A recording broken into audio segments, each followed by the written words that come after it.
I'm Professor Anne Tiernan. I'm Director of the Policy Innovation Hub at Griffith University.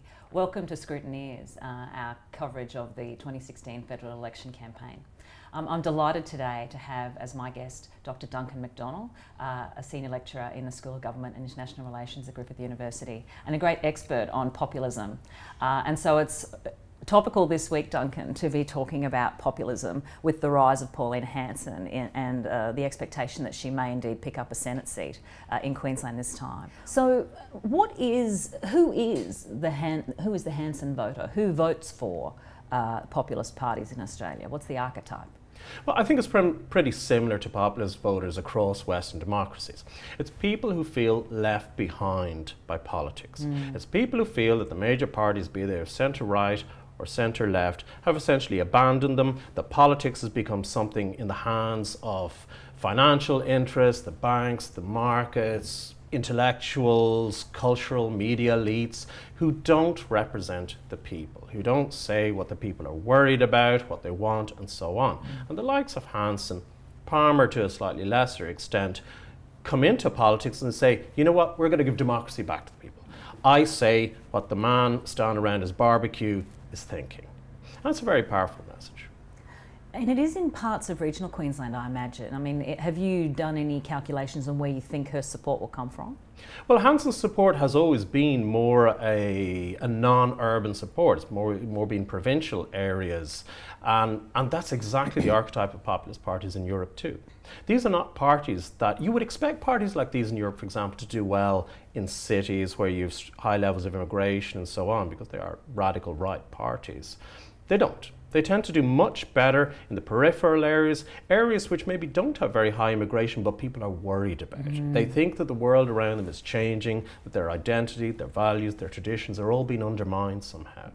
Hanson taps into that in Australia when she talks about the danger of Muslims coming in and wanting to introduce Sharia law, and suddenly we won't be able to have nativity plays before you know it, and the world around you will change terribly, and the elites don't care. That's the Hanson message. It's the message of all right-wing populists. It's the message of Donald Trump.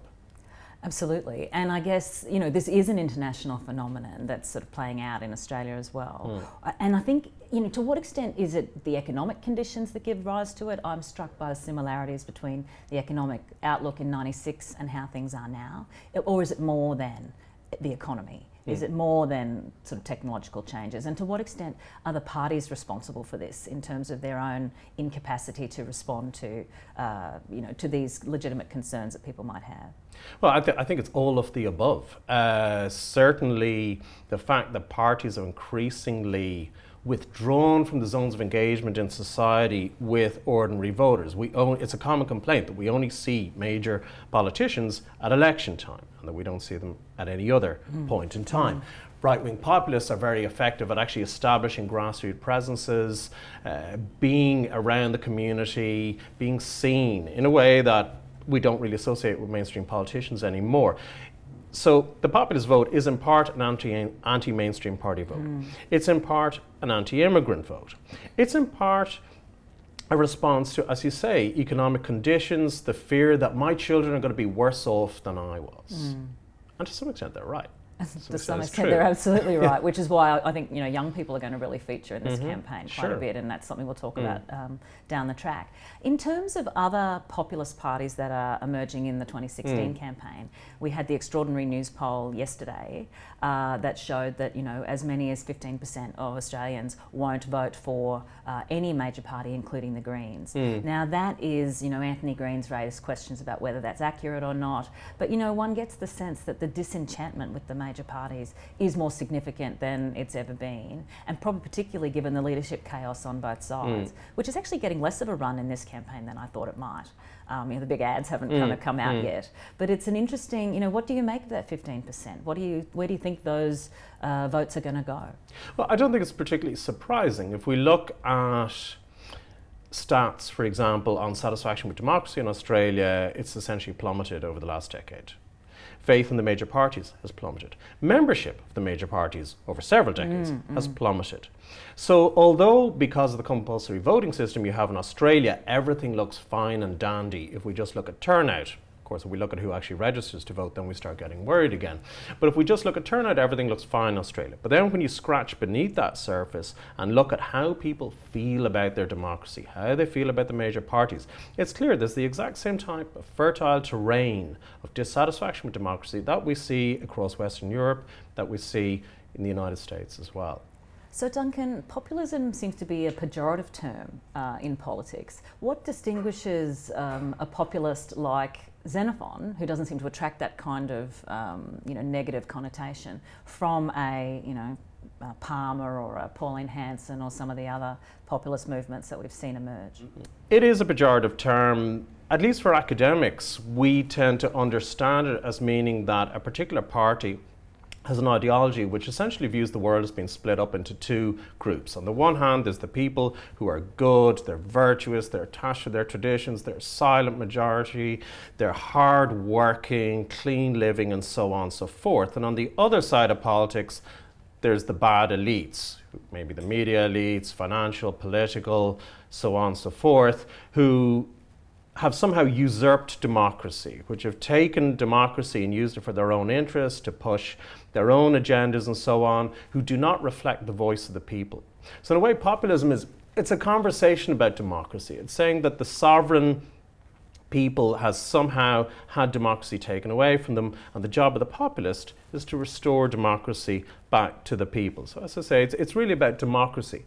What I suppose distinguishes the likes of Hanson or Marine Le Pen in France, or even Donald Trump, is that they propose a vision in which the people is not only under siege from above by a series of elites, but also from below by a whole series of undesirable others. In the case of Trump, they may be Mexicans. In the case for most populists, they tend also to be Muslims. Muslims' anti-Islam feeling is something that tends to unite populists the world over. We see it with Hanson, we see it with Trump, we see it with Marine Le Pen.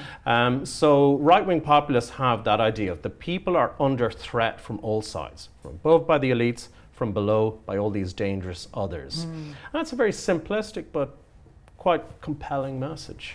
And I think that binary, I mean, you draw that binary really well. Do they ever deliver? Do populists ever deliver on their promise? Or do they just increase the disaffectation where they've gained power?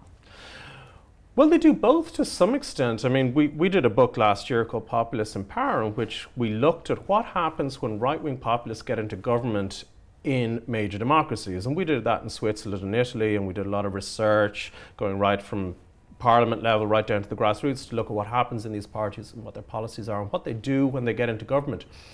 And we found that actually they do certainly not only change the debates on things like immigration in their countries, it becomes acceptable to say things that were not acceptable a decade ago about immigrants. They also get to introduce some of their key policies. I mean, for example, in Switzerland, they were able to really tighten up an asylum policy, and the Swiss People's Party held the Justice Ministry. In Italy, the Northern League proposed all sorts of repressive measures about immigration, including even fingerprinting people. They weren't able to get it all through, but you can see how those kind of things do change the debates in a country. And so far we haven't seen too many of these candidates have to step down for behaviour or issues from the past because the other party's not watching them, the other major party's not watching them, I guess, in the same sort of way.